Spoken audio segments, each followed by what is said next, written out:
welcome to the beginning of the end.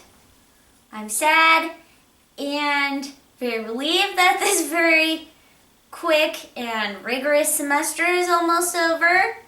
And today we're going to talk about decomposition and nutrient cycling. So I thought I would show you my bone collection. Now, these two shelves up here are slightly less interesting because I bought them, but the middle shelf is really cool because I found these in the wild, sort of. So, this spinal column and this antler, and then the skull in there, which I'll take out in a second, are all caribou bones that I scavenged, kind of like a scavenger that we're going to talk about today, when I was doing field work in the Arctic Circle. One of the research stations that we stayed at, called Tulik Field Station, allows caribou hunters to go there and hunt, and they have a pile of bones that the hunters don't want, and so I kind of just pulled these out of the pile. Let me show you the skull.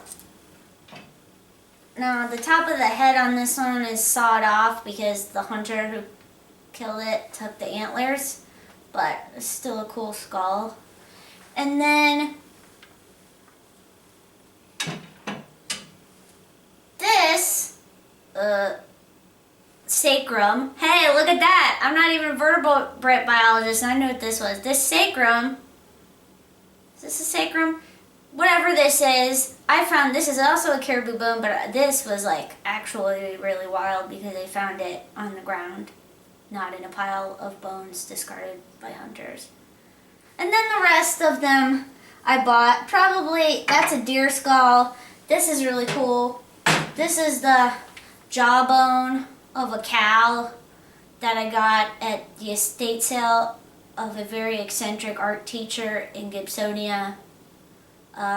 So that's my bone collection. Now let's talk about decomposition. Let's talk about one of the most important processes that happens in ecosystems, and that is the recycling of nutrients via decomp. And one of my favorite topics. Most of the nutrients that are within a system are going to be recycled within that ecosystem. We're going to be talking about nutrient cycling in terrestrial and in aquatic ecosystems. So the process by which this happens is that nitrogen is taken up by plants from the soil. The nitrogen is then incorporated into the plant tissue, and then it's retranslocated or reabsorbed, and then nutrients return to the soil in the form of dead organic matter, and then decomposers break down and consume dead plant tissue. Now, retranslocation and resorption is when plants absorb some of the nutrients from their own senescing tissues into the perennial parts of the plant so they can store them and be used to produce new tissue. So this is a picture I took of well, it's not a native species, it's a Japanese maple that's behind the monastery, and it's just like got the most beautiful fall colors. And the whole reason that we get fall colors, which you should have learned in Gen Bio Lab, is because of retranslocation and resorption of nutrients from the leaves. So because the days are getting shorter and the temperatures are getting colder, there's lower maximum rates of photosynthesis, and so when plants can't really photosynthesize due to lack of light availability, they'll reabsorb their chlorophyll and their nutrients back into the plant tissue, which is why they lose their green color, and then the leaves fall off and they kind of enter like a period of stasis. So that's what really translocation resorption is. And that's also, but it does happen pretty regularly in plant tissues as part of nutrient cycling. Some plants, especially like when you start to see fall colors, they can recover as much as 70% of the nitrogen from green leaves through retranslocation, which is a pretty cool thing that they're able to do when they can't have maximum rates of photosynthesis. So retranslocation, litter fall. The cycle continues throughout terrestrial environments. Okay. Let's talk about how decomposition occurs. There are lots of different organisms that are involved in decomposition, and they all break down different forms of decaying organic material in different ways. You can have microfauna and microflora. These are things that tend to be less than 100 micrometers. Includes things like protozoans and nematodes, and these microfauna and microflora tend to live in the water that resides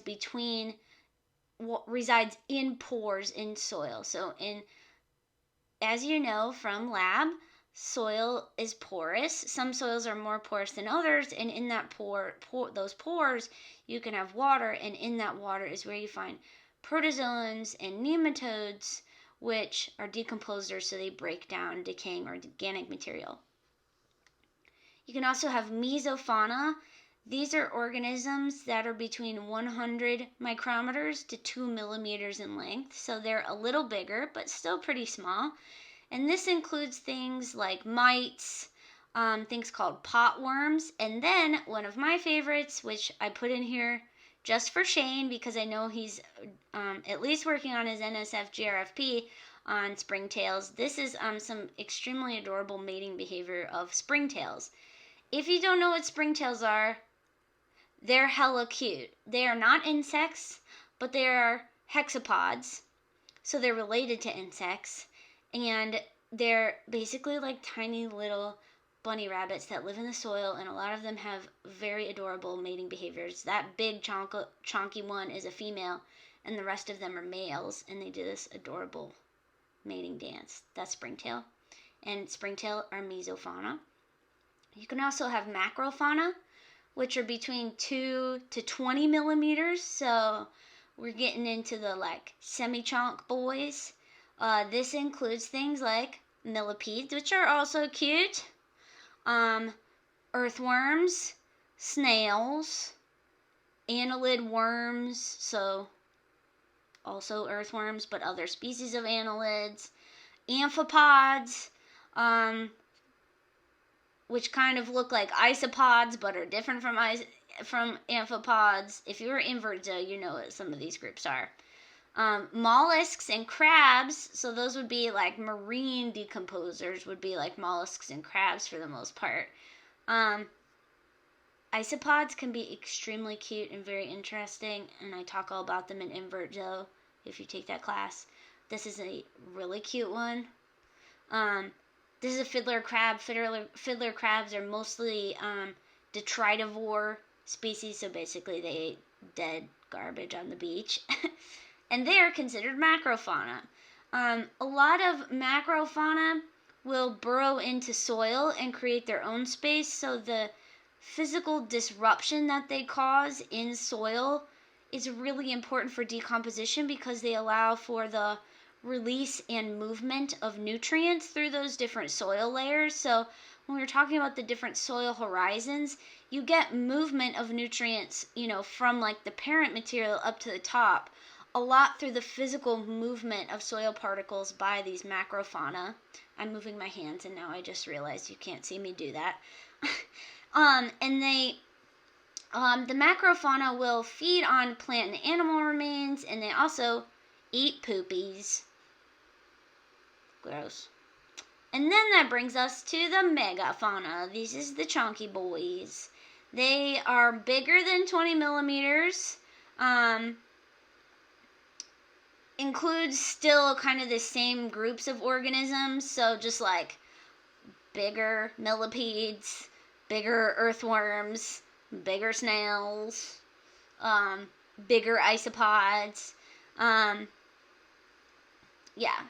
Basically macrofauna and megafauna are very similar to each other, similar in their behavior, their taxonomic groupings for the most part. They're just slightly bigger, and so they do basically the same kinds of things. There's just a very different, just differences in size. Another group that's not included in here are microbivores, which are these are organisms that eat microbes. So this would include things like amoebas. Some springtails will feed exclusively on certain types of bacteria. Nematodes will do this. Some beetle larvae, most of the beetle larvae I can think of are like fungal specialists, so they'll eat fungi in the soil and release their nutrients into the soil. And then some mites will also do this. Mites are arachnids and closely related to spiders. So, these are our decomposers. And there are really interesting ways that ecologists have developed to study decomposition and what happens to this dead organic material. What is the taking like a really close look at how the process of decomposition actually happens. So one really useful tool for studying decomposition are litter bags. In this picture right here, I have a picture of a litter bag. It's a mesh bag that's constructed out of some sort of synthetic material so that it does not decompose in the environment. So it's probably like something petroleum derived so that it doesn't decompose. And then you put leaf litter into it. And then there's also holes in the bag. So the bottom part is, the whole bag is made out of non-decomposable material. But it has holes in one side, usually in the top, that allows like decomposers to enter into the bag and feed on it, but it's small enough that the actual plant material that's in there doesn't fall out, so that you can look at the actual material as it decomposes, so it won't be carried out of the bag. So this is some kind of study where somebody's studying different types of species of organic matters like grasses and then leaves from a tree and looking at how they decompose. This is a study that was done using leaf litter bags. Oh, look, here's more pictures of leaf litter bags. This one, they're looking at leaf litter decomp in a stream because different aquatic species will decompose leaf material in streams versus terrestrial. This was a study looking at different species of trees and the rates of decomp of their leaves. So what you can see here is that the red maple leaves, the decomposers were able to break them down a little more quickly than they were able to break down the sycamore, because you've still got quite a bit of the original mass remaining for the sycamore leaves. And we'll talk about why some plant species have different decomp rates in a second. So let's talk about what influences the rate of decomposition. The rate of decay is related to the quality of the plant litter as a substrate for the microorganisms and soil fauna that are active in the decomposition process. And it's also going to be related to features of the physical environment that directly influence decomposer populations. So namely, what we're talking about here are the types of soil particles, so like clay soil, loamy soil, that kind of thing. Those are going to be the two main factors that influence the rate of decay. The other thing is that carbon compounds that make up plant material or animal material are going to differ in their quality as an energy source. So glucose and simple sugars are very easily broken down. They're a high quality source of carbon. So anybody who's used like a glucose supplement for high intensity exercise knows this.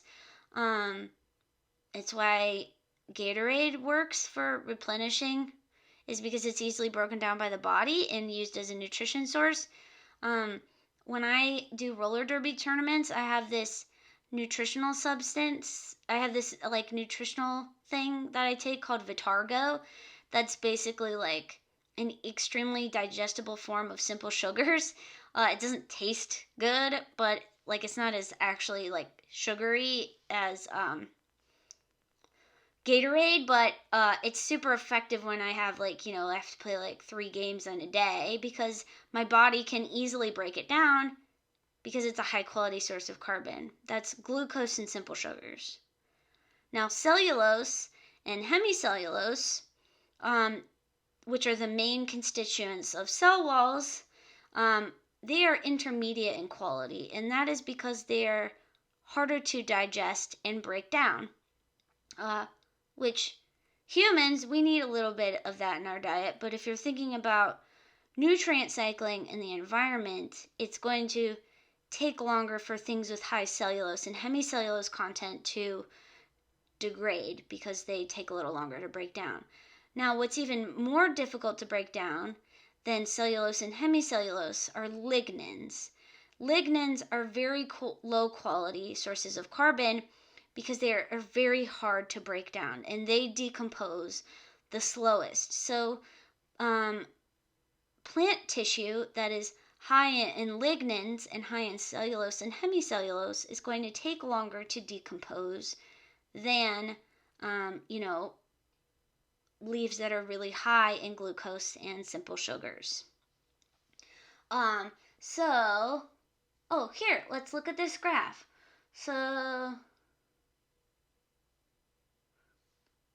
Look at that. Look at this lignin.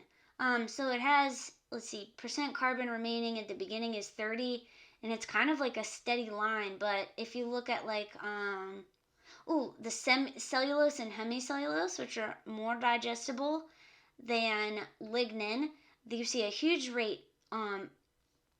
huge decrease in percent carbon remaining because they're more easily digestible than lignin. And then if you look at these different plant species here and you look at their decomposition rates, you might think that, is that a catalpa leaf? I can't remember what kind of species of plant that is. I know that's a sycamore and that's an oak. And that's an ash and that's alder. Anyway, I don't remember what that one is. But it probably has a lot of glucose and cellulose in it compared to lignin content because it decomposes really quickly. Sycamores, on the other hand, might have a lot of lignin in them based on the decomp rate. So, let's talk about the nutrients in organic matter, and how they're mineralized during decomposition. So, nutrient mineralization is when microbe decomposers break down dead organic matter and transform nutrients tied up in organic compounds into an inorganic form. That's nutrient mineralization. Nutrient immobilization is when the same organisms that are responsible for mineralization reuse some of the nutrients they've produced, incorporating the inorganic nutrients into an organic form. So this is nutrient immobilization, is reuse of some of the nutrients they've produced. Net mineralization rate is the difference between the rates of mineralization and immobilization, and it represents the net release of nutrients into the soil by the decomposers, and it's related to the nutrient content of the dead organic matter being consumed. So if there's highly indigestible things in it like lignin, that's going to affect the net mineralization rate.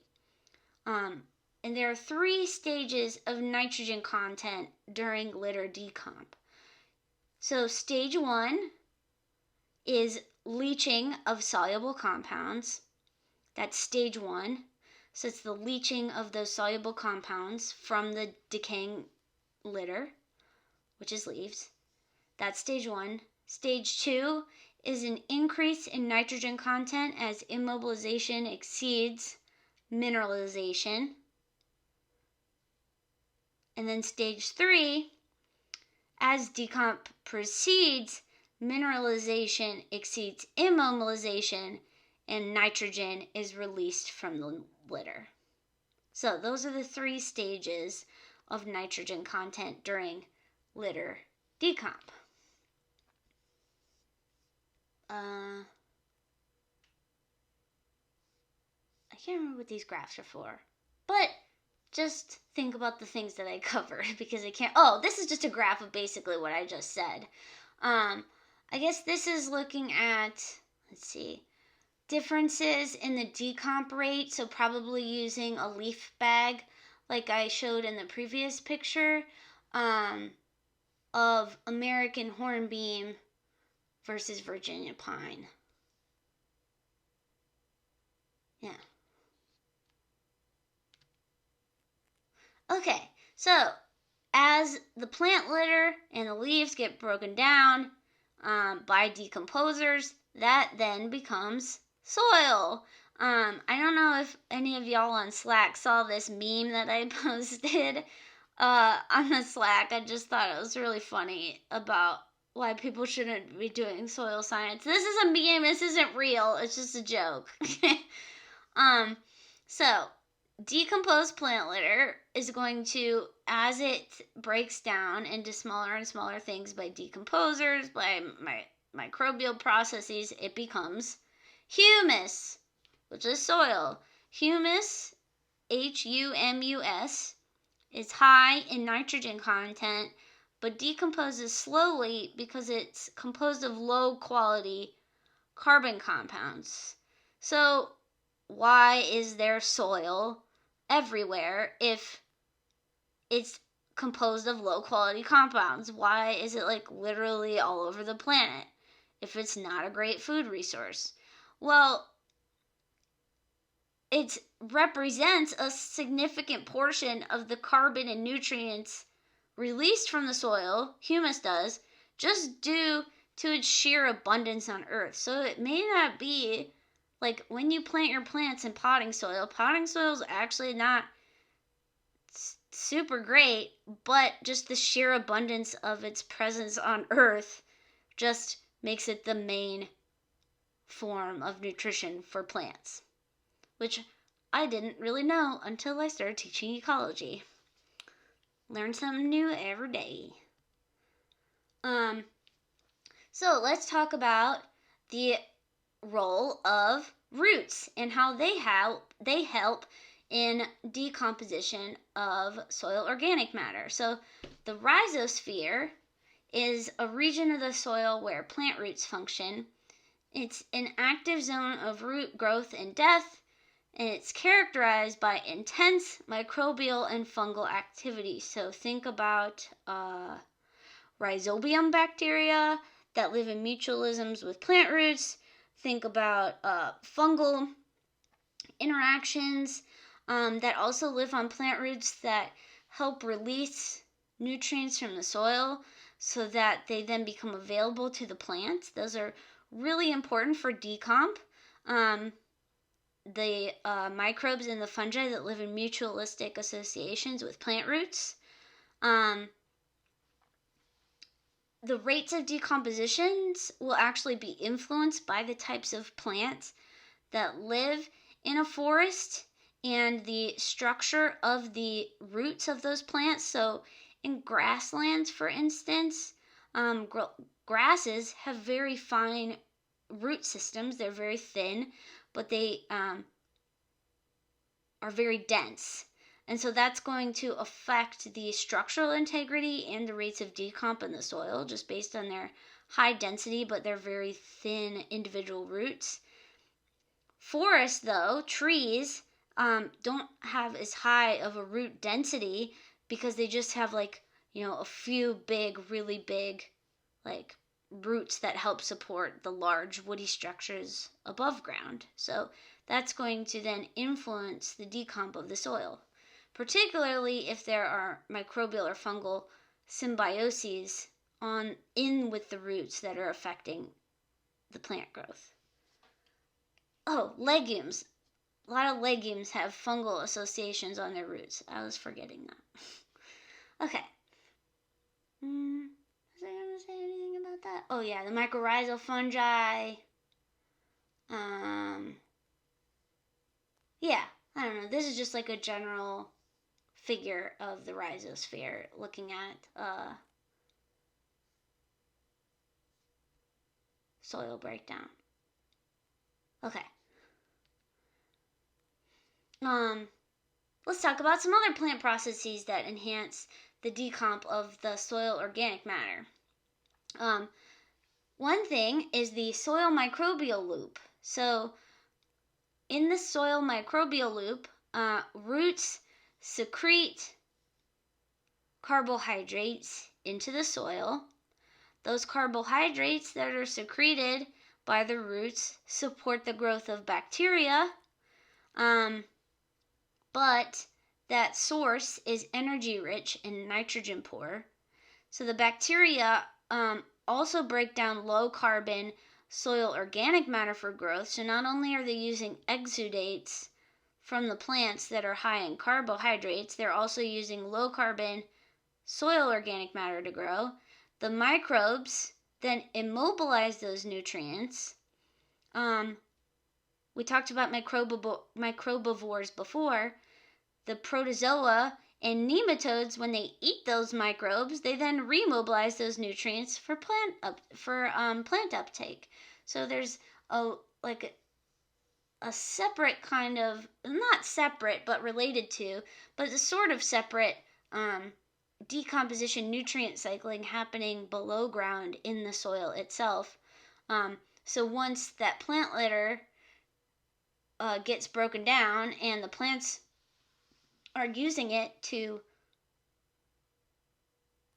for energy, then they'll exude stuff into the soil and feed microbes and have its own microbial loop.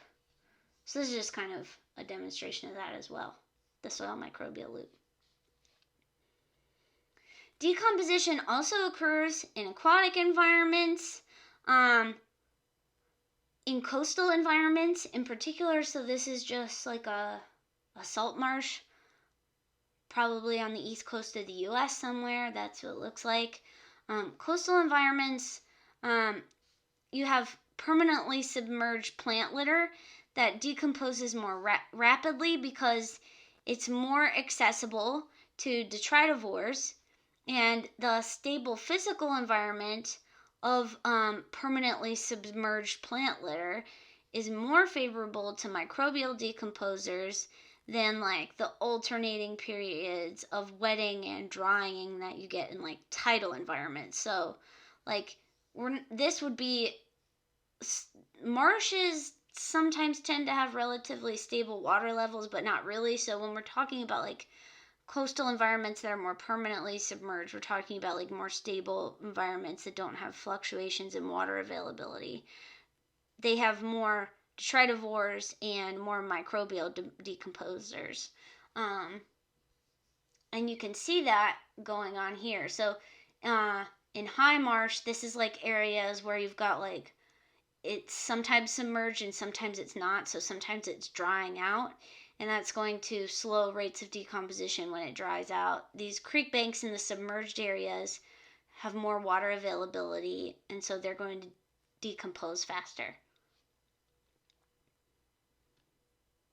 There's also sort of a separate nutrient cycling pattern that's happening in aquatic environments, which I can't remember if we cover this in Gym Bio 2 or not anymore, but you sure as heck collect some of the organisms that are present in the aquatic environments and decomp in the streams around Pennsylvania.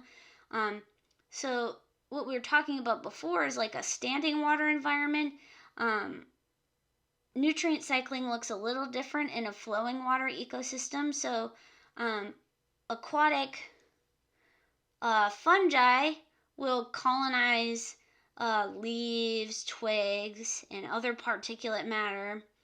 And then shredders are going to fragment up the organic particles. And they're not actually, so what we definitely talk about shredders in Gem Bio because you collect them, but shredders are not actually eating the leaf material they're shredding up. They're actually eating the bacteria and the fungi that grow on the surface of the leaf litter, and they shred it by like scraping the bacteria and fungi off. And that physical fragmentation then makes it easier for filters and gatherers, which aren't on here makes it easier for things like filters and gatherers to collect like the finer particles, and then they also eat the poop of the shredders. And then you have grazers and scrapers, which are also not in here. I should have picked a better image for this. You also have grazers and scrapers, which feed on algae and bacteria and fungi that collect on rocks and debris rather than on the leaf litter. And then you have algae, which are going to take up the nutrients and the dissolved organic matter that's released by microorganisms that are feeding on the released the fine particulate matter created by shredders and the fecal matter created by grazers and scrapers. Yeah. So that's nutrient cycling in flowing water. Now let's talk about what it looks like in open water ecosystems, particularly like deep sea, oceany types of environments. So in open water systems, you have, where is it?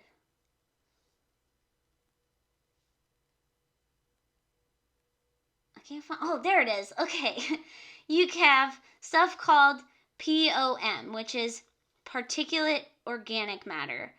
Particulate organic matter in open water ecosystems is constantly ingested, digested, and mineralized until a lot of that matter settles on the bottom as like humus at the bottom. How much POM, particulate organic matter, that you have in an open water ecosystem is going to depend on the depth of the water. So the deeper the water is, the more POM you'll have at the bottom. There's also benthic organic matter. This is where anaerobic bacteria decompose, and benthic organic matter operates at a much slower rate just because it's colder and deeper. And then you have dissolved organic matter in open water ecosystems, which provides a source of carbon for decomp.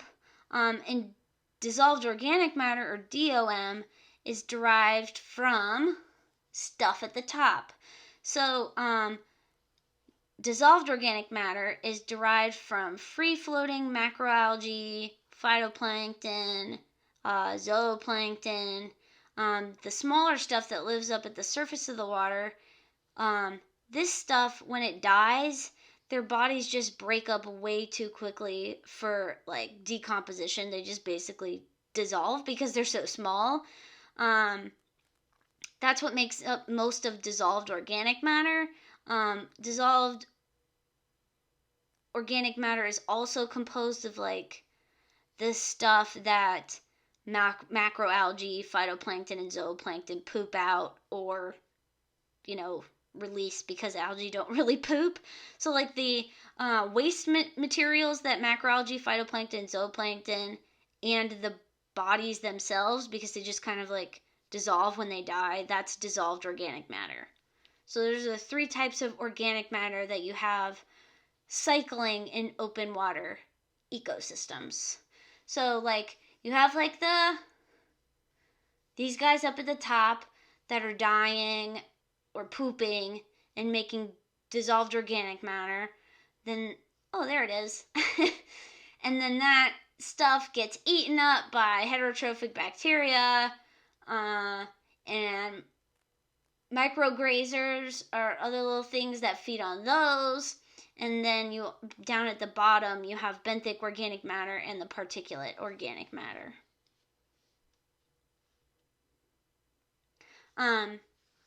There are a lot of ecosystem level processes that are very much influenced by the rate of nutrient cycling. So if you have high nutrient availability, you're going to also have high nutrient uptake, high nutrients in the leaves of the plants, which is going to affect the herbivores and the predators that live in those ecosystems. the higher the nutrient content, the higher the primary productivity, which we haven't talked about yet, but we will soon. And then the higher, the more nutritious your leaves are, the more of that nutrition is then going to be released back into the soil. In low nutrient availability environments, you're going to have less primary productivity. Actually, in the next lecture after this one, I'm going to talk about a low nutrient availability environment, which are tundra ecosystems. They have low net primary productivity, so not lots of photosynthesis, which means there's probably also less animal diversity related to that. So nutrition of the soil, which is influenced by rates of decomp, is going to directly be related to like diversity of plants and animals in the environment. So let's talk about some of the differences between how nutrients cycle between terrestrial and open water ecosystems. You kind of have a certain like similarity in the three-dimensional structure of nutrient cycling in terrestrial versus aquatic. In terrestrial environments, the main area of primary production is going to be at the top of the canopy where you have most of the photosynthesis. When those leaves drop, then you're going to have most of the decomp happening on the forest floor. And you have a similar thing happening here. We've got all of the phytoplankton and macroalgae and stuff like that up at the top. As it dies, it floats down to the bottom, but you see more of a stratification through the three-dimensional space because you've got like the stuff that eats the dissolved organic matter. So like, when the macroalgae and the phytoplankton and the zooplankton die, when they dissolve, you've got stuff in the middle that's eating them and releasing further nutrition to then make up the particulate organic matter that's going to build up at the bottom. So you kind of got like this middle layer in aquatic environments where you have like heterotrophs and other decomposers eating stuff that dies up here. You don't really have that here.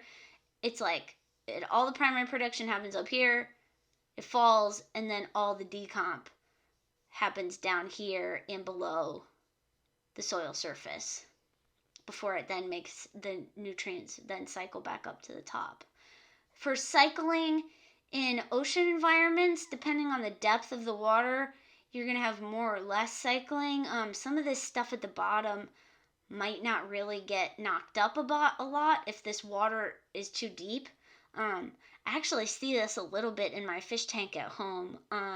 Because I like to fill it up pretty close to the top of the filter, there's not like a lot of flowing water moving through, and I sometimes have to like stick a spoon in there and stir the soil around because all this dead stuff kind of builds on top. I know it sounds grosser than it is, but anyway, that's one difference between aquatic versus terrestrial too. Oh, and then here's an even better graphic about open water ecosystems.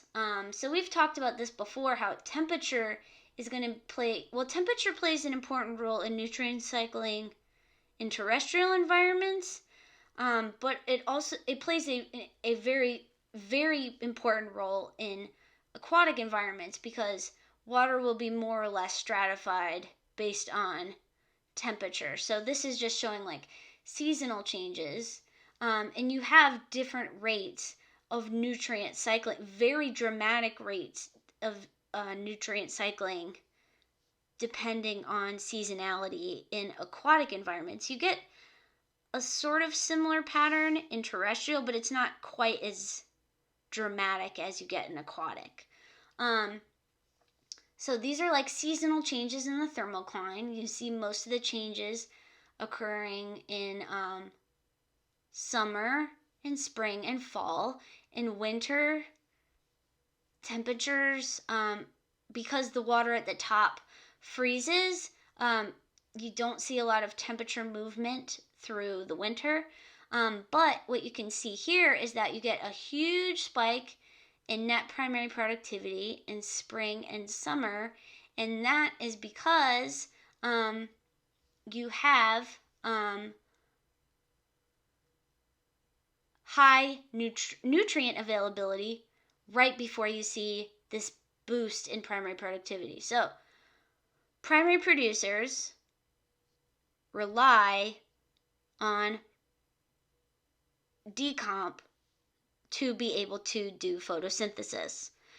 They can acquire nutrients from the sun because they're autotrophs, but they can't acquire that nutrition from the sun unless they have decomposing material in the form of like soil or, dissolved organic matter in the water. They can't photosynthesize unless they have that. And so what happens is that in the spring, based on temperature causes a movement of all this junk and high nutrition junk building up at the bottom that you have in the spring. So you got all that high nutrition junk starting to move up to the top based on the movement of the water due to temperature. That creates really high nutrient availability in the spring, and then because a bunch of stuff is able to eat that nutrition, then you see a high spike in photosynthetic organisms that then follows at the end of spring, beginning of summer, after a peak in nutrients. So I think that's cool. Oh, and then you see another high nutrient spike because stuff starts to settle back down at all this stuff that was alive in the spring and summer, it starts to die, and then it gets released, and then it kind of frozen in the winter. Nutrient cycling can also occur at different rates in flowing water environments based on the velocity of the water as well. So in flowing water environments, instead of just having a single circle, which is what you have in like a standing body of water or a terrestrial environment because the plants don't move, you have spiraling instead of a circle because the water is moving the nutrients along as the water flows. So spiraling is when their nutrients are continuously transported downstream in stream or river ecosystems, making the spiral movement. So comparing these two graphs, what might you say about the rate of flow of water? What is happening in this flowing water environment that is lengthening the spiral compared to this one? I'll let you think about it for just a second as to what might be making this spiral shorter and this one longer. Oh my gosh, did you say the rate of flow of the water? Well, then you would be correct. This one is shorter. The spiral is taking longer to draw out because the flow of water is not as quick. So this would be like a slow flowing aquatic system, which would shorten the spiral. Now, if the water's flowing faster, as indicated by the angle of these plants, then the spiral is going to be longer because the increased speed at which particles and uptake and turnover is happening across the stream. Yeah, so the velocity of the water is what's going to change the length of the spiral in flowing water ecosystems.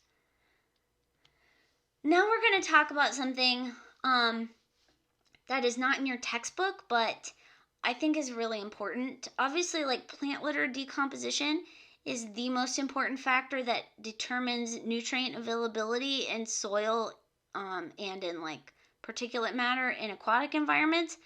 But carrion decomposition is also really important. And so even though it's not in your textbook, I want to spend a little bit of time talking about it. Now, I'm putting this warning up because I'm about to show you some pictures and some videos of dead animals. Not very many, and they're not super graphic. I just wanted you to know there's about to be some dead stuff on your screen. So, let's talk about nutrient cycling from a decomposing body. This I've found fascinating ever since I became an entomologist because forensic entomology is a really important field of entomology that looks at how the role that insects play in the release of nutrients from decomposing bodies, and it's also an important tool for solving crime scenes when people are murdered. So, when we think about a dead body in Carrion Decomp, the first colonizers that will colonize a body within minutes. This is a time-lapse video of a decomposing pig. So a lot of Carrion Decomp studies are done, especially if they're going to be used for like forensic purposes, are done with pigs if they can't find human bodies, because pig skin is very similar to human skin, and so that's why they're used, like, at least they're very similar to humans. You can donate your body to science, to a body farm, and your body can be used to study human decomp for forensic purposes. There's a body farm in Pennsylvania, and someday I would love to have a field trip there, where they're doing lots of different experiments, trying to build forensic knowledge for studying human crime scenes. So the first colonizers are usually going to be carrion flies. Carrion flies will deposit their eggs or their larvae. Some flies can give live birth to maggots. I once had a flesh fly. I can't remember what kind of fly it was. I once had a fly give live birth to maggots on my hand once, and it was the most upsetting thing that's ever happened to me.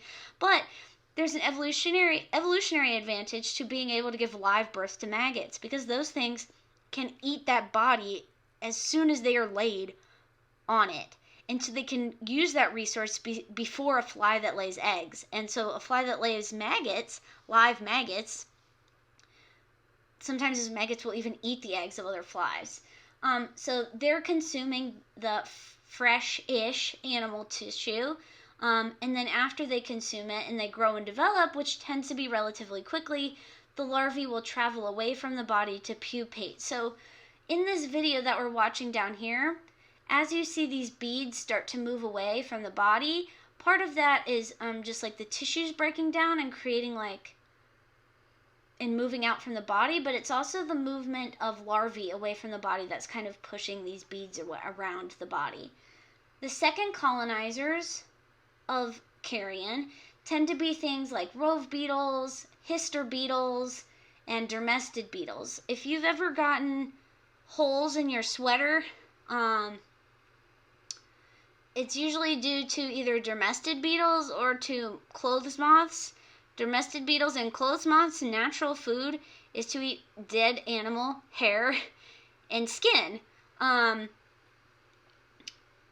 They can break down keratin that's in skin and hair, and that's why they're eating your wool clothes, is because that's what they normally eat. So they'll eat the animal tissue. Sometimes they'll eat the larvae of the flies from the first colonizers, or they'll eat both.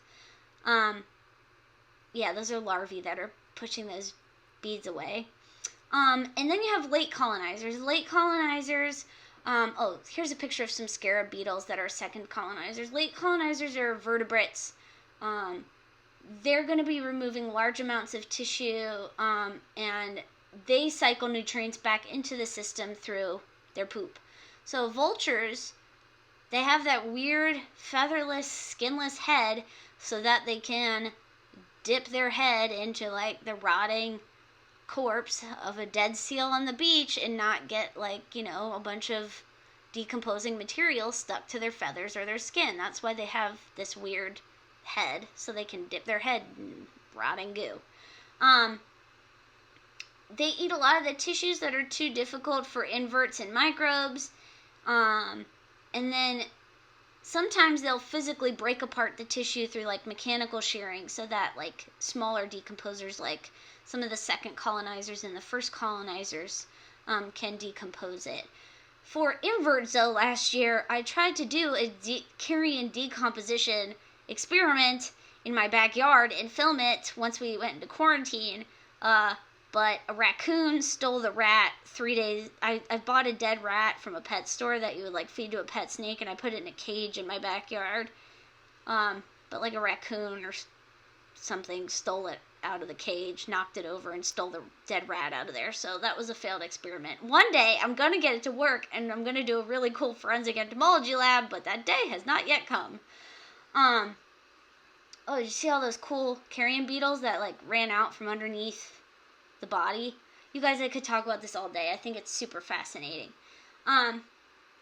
Anyway, it's not quite as important as the processing of leaf matter and other like primary producers in the environment, but you know, the world would literally be covered in dead animals and poop if we didn't have carrion decomposers. So, very important in the environment. Oh God, look at all those fly maggots. Let's stop looking at it, actually. Studies of carrion decomp are not only important for understanding ecosystem functioning in areas with large vertebrates that die, but they're also important for crime and forensic investigations. So this is a graph of just looking at like carrion decomposition. So you can have the exposure phase of the body. There's no insects at this point. This is based on microbial stuff. You can have the detection phase. So the insects are using mechanisms to find the carrion.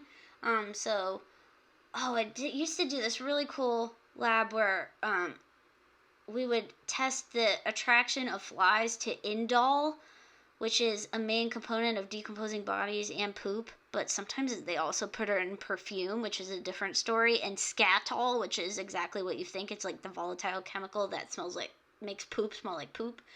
So insects are attracted to these volatile chemicals.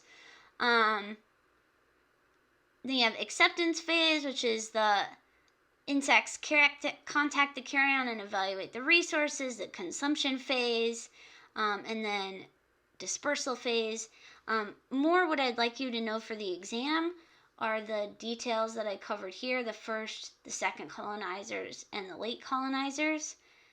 But the real first colonizers are microbes. So before you even have flies laying their eggs and their maggots onto a decomposing corpse, microbes are going to get there first. So I would like you to watch this video about the necrobiome that I put on Schoology to help you prepare for the exam. And that's it. I hope you thought decomp was just as fascinating as I do. Okay, see you in the next one. Bye-bye.